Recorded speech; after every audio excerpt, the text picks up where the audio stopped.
ಓಂ ಐಂ ಹ್ರೀಂ ಶ್ರೀಂ ಶ್ರೀಮಾತ್ರೇ ನಮಃ.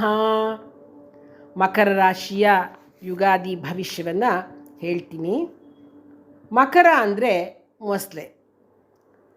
ಉತ್ತರಾಷಾಢ 2, 3, 4 ಪಾದಗಳು, ಶ್ರವಣ 4 ಪಾದಗಳು, ಧನಿಷ್ಠ 2 ಪಾದಗಳು.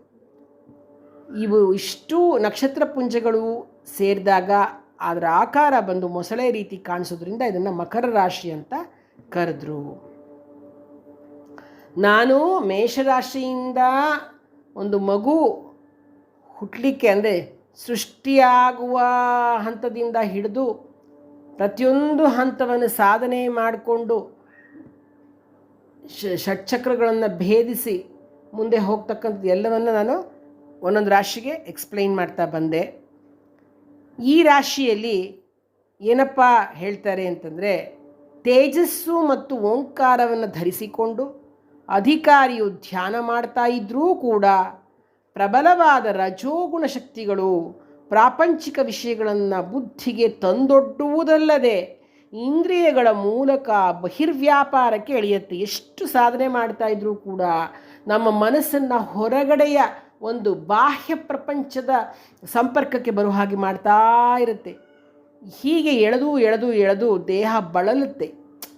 ಶ್ವಾಸೋಚ್ಛ್ವಾಸ ಒಂದು ಕಡೆ ನಿಂತ್ಕೊಳ್ಳಲ್ಲ, ನಾವು ನಿಲ್ಲಿಸಬೇಕಲ್ಲ. ಕುಂಭಕ ರೇಚಕ ಅಂತೆಲ್ಲ ಹೇಳ್ತೀವಲ್ಲ, ಅದನ್ನು ಮಾಡಲಿಕ್ಕಾಗೋದಿಲ್ಲ.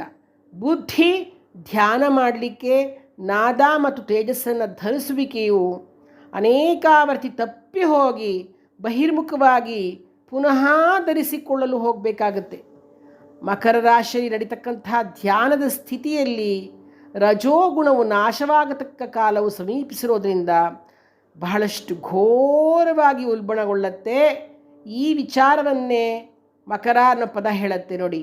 ಮಕರ ಇವ ಗ್ರಹೀತು ಮಶಕ್ಯಾತ್ವಾತ್ಮಕರಃ ಮಾಯಾಂ ಕರೋತೀತಿ ಮಕರಃ ಡುಕ್ರಿಂಕರಣೆ ಅಂತ.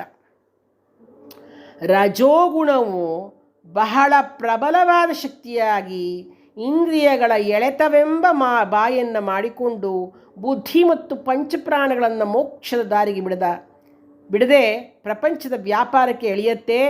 ಮೋಸದಿಂದಲೂ ಬಾಹ್ಯ ವ್ಯಾಪಾರಕ್ಕೆ ಎಳೆಯೋದ್ರಿಂದ ಈ ಶಕ್ತಿಯನ್ನು ನಿಗ್ರಹಿಸುವುದು ಬಹಳ ಕಷ್ಟ. ಇದು ರಜೋಗುಣ, ರಾಹುಗ್ರಹ ಇದಕ್ಕೆ ಏನು ಆ ಒಂದು ಗುಣವನ್ನು ಕೊಡ್ತಕ್ಕಂಥದ್ದು. ಹಾಗಾಗಿ ಈ ಒಂದು ಮಕರ ರಾಶಿ ಭಾಳ ಆಧ್ಯಾತ್ಮಿಕ ಸಾಧನೆಗೆ ಬಹಳಷ್ಟು ತೊಂದರೆಯನ್ನು, ಬಹಳಷ್ಟು ಕಷ್ಟವನ್ನು ಕೊಡ್ತಕ್ಕಂಥದ್ದು. ಇದಕ್ಕೆ ಅಧಿಪತಿ ಕುಜ. ಯಾಕೆ ಅಧಿಪತಿ ಅಂತೀನಿ, ಇದಕ್ಕೆ ಉಚ್ಚಸ್ಥಾನ ಬಂದು ಕುಜ ಮಕರಕ್ಕೆ. ಯಾಕೆ ಅಂತಂದರೆ, ಇಷ್ಟೊಂದು ರಜೋಗುಣಗಳನ್ನು ನಿಗ್ರಹಿಸಬೇಕಾದ್ರೆ ಒಂದು ಯುದ್ಧನೇ ಮಾಡಬೇಕು. ಅಷ್ಟು ಸುಲಭವಾಗಿ ರಾಹುವನ್ನು, ಆ ಯುದ್ಧಕ್ಕೆ ಕಾರಣವಾಗಿರ್ತಕ್ಕಂಥ ರಾಹುವನ್ನು ಜಯಿಸಬೇಕು, ರಾಹುವನನ್ನು ಅಪಸವ್ಯ ಮಾರ್ಗದಿಂದ ತಪ್ಪಿಸಬೇಕು ಅಂದರೆ ಕುಜನ್ಗೇನೆ ಅದಕ್ಕೆ ಕೆಲಸ ಆಗೋದು. ಅದಕ್ಕೆ ಮಕರ ರಾಶಿಯ ಕುಜನ್ಗೆ ಆ ರಾಶಿ ಉಚ್ಚಸ್ಥಾನ ಆಗಿದೆ. ಯುದ್ಧ ಭೂಮಿ ಆಗಿರ್ತಕ್ಕಂಥದ್ದು ಮಕರ ರಾಶಿ. ಅದಕ್ಕೆ ಅಧಿಪತಿ ಶನಿ. ಅವನು ರಜೋಗುಣವನ್ನು ನಿಗ್ರಹಿಸಲಿಕ್ಕೆ ನ್ಯಾಯಾಧೀಶನಾಗಿರ್ತಕ್ಕಂಥ ಶನಿಯ ಸಹಾಯ ಬೇಕೇ ಬೇಕು. ಅದಕ್ಕೋಸ್ಕರ ಶನಿ ಅದಕ್ಕೆ ಅಧಿಪತಿಯಾಗಿದ್ದಾನೆ. ಇದು ಮಕರ ರಾಶಿ ಬಂದು ಭೂತತ್ವ ರಾಶಿಯಾಗಿದೆ. ಇಲ್ಲಿ ಈ ಮಕರ ರಾಶಿಯವರು ತುಂಬ ಸಹನೆ ಅಂತೂ ಇರುತ್ತೆ ಅವ್ರಿಗೆ. ಆದರೆ ಅವರು ಯಾವ ಕಷ್ಟಕ್ಕೂ ಹೆದರ್ಕೊಳ್ಳೋದಿಲ್ಲ.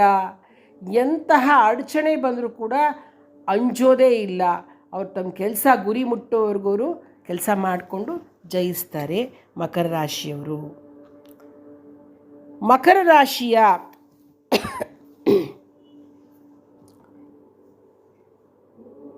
ಜನಗಳಿಗೆ ಈ ವರ್ಷ ಆದಾಯಕ್ಕಿಂತ ವ್ಯವೇ ಜಾಸ್ತಿ ಅಂತಲೇ ಹೇಳ್ಬೋದು. ಗುರು ಮಿಥುನ ಮತ್ತು ಸಿಂಹ ರಾಶಿಗಳಲ್ಲಿ ಸಂಚಾರ ಮಾಡಬೇಕಾದ್ರೆ ಬಹಳಷ್ಟು ಹಣದ ತೊಂದರೆ ಆಗುತ್ತೆ. ಸಂತೋಷ ಇರೋದಿಲ್ಲ. ಬಂಧು ಮಿತ್ರರೊಂದಿಗೂ ಕೂಡ ಮನಸ್ತಾಪ ಉಂಟಾಗುತ್ತೆ. ಆರೋಗ್ಯದಲ್ಲಿ ಏರ್ಪೇರು, ದುಷ್ಟ ಜನರ ಸಹವಾಸ ಮಾಡಬೇಕಾಗಿ ಬಂದುಬಿಡತ್ತೆ. ಕೆಲಸ ಕಾರ್ಯಗಳಲ್ಲಿ ವಿಘ್ನಗಳು ಉಂಟಾಗ್ತಕ್ಕಂಥದ್ದು. ಅದೇ ಗುರು ಕಟಕ ರಾಶಿಗೆ ಸಂಚಾರ ಮಾಡ್ತಾನಲ್ಲ, ಆವಾಗ ತುಂಬ ಚೆನ್ನಾಗಿರುತ್ತೆ. ಜೂನ್ 1ನೇ ತಾರೀಕಿಂದ ಕುಟುಂಬದಲ್ಲಿ ಸೌಖ್ಯ, ಉದ್ಯೋಗದಲ್ಲಿ ಪ್ರಗತಿ, ಕೈ ಹಾಕಿದ ಕೆಲಸ ಕಾರ್ಯಗಳು ಯಶಸ್ಸನ್ನು ಕಾಣುತ್ತವೆ, ಮನೆಯಲ್ಲಿ ಶುಭ ಕಾರ್ಯಗಳು ನೆರವೇರುತ್ತೆ, ಆರ್ಥಿಕ ಪರಿಸ್ಥಿತಿಯಲ್ಲಿ ಸುಧಾರಣೆ ಕಂಡುಬರುತ್ತೆ. ಶನಿ ಮೀನರಾಶಿಯಲ್ಲಿ ಸಂಚಾರ ಮಾಡಬೇಕಾದ್ರೆ ಬಹಳ ಶುಭಪ್ರದಾಯಕನಾಗಿರ್ತಾನೆ. ಯಾಕೆಂದರೆ 3ನೇ ಮನೆಯಲ್ಲಿದ್ದಾನೆ ಶನಿ. ವ್ಯಾಪಾರ ಉದ್ಯೋಗಗಳಲ್ಲಿ ಪ್ರಗತಿಯನ್ನು ಕಾಣ್ತೀರಾ, ಹಣಕಾಸಿನ ಸಮಸ್ಯೆಗಳಿರೋದಿಲ್ಲ, ಸೇವಕ ವರ್ಗದಿಂದ ಸಹಾಯ ದೊರೆಯುತ್ತೆ, ಸ್ಥಿರಾಸ್ತಿಯನ್ನು ಸಂಪಾದನೆ ಮಾಡ್ತೀರಾ, ಯತ್ನ ಕಾರ್ಯಗಳಲ್ಲಿ ಅನುಕೂಲವಾಗ್ತಕ್ಕಂಥದ್ದು, ಸಾರ್ವಜನಿಕ ಕ್ಷೇತ್ರದಲ್ಲಿ ಮನ್ನಣೆ ಉಂಟಾಗ್ತಕ್ಕಂಥದ್ದು ಆಗತ್ತೆ. ಇಲ್ಲಿ ಬರ್ತಕ್ಕಂತಹ ನಕ್ಷತ್ರಗಳು ಮಕರ ರಾಶಿಗೆ ಉತ್ತರಾಷಾಢ. ಉತ್ತರಾಷಾಢ ನಕ್ಷತ್ರದವರು ಓಂ ಘೃಣಿ ಸೂರ್ಯಾಯ ನಮಃ, ಓಂ ಘೃಣಿ ಸೂರ್ಯಾಯ ನಮಃ, ಓಂ ಘೃಣಿ ಸೂರ್ಯಾಯ ನಮಃ ಅನ್ನೋ ಮಂತ್ರವನ್ನು, ಬೀಜ ಮಂತ್ರವನ್ನು ಪ್ರತಿನಿತ್ಯ ಪಠಿಸ್ತಕ್ಕಂಥದ್ದನ್ನು ಮಾಡ್ಕೊಂಡು ಬರಬೇಕು, ಅನುಕೂಲ ಆಗುತ್ತೆ. ಇನ್ನು ಶ್ರವಣ ನಕ್ಷತ್ರ.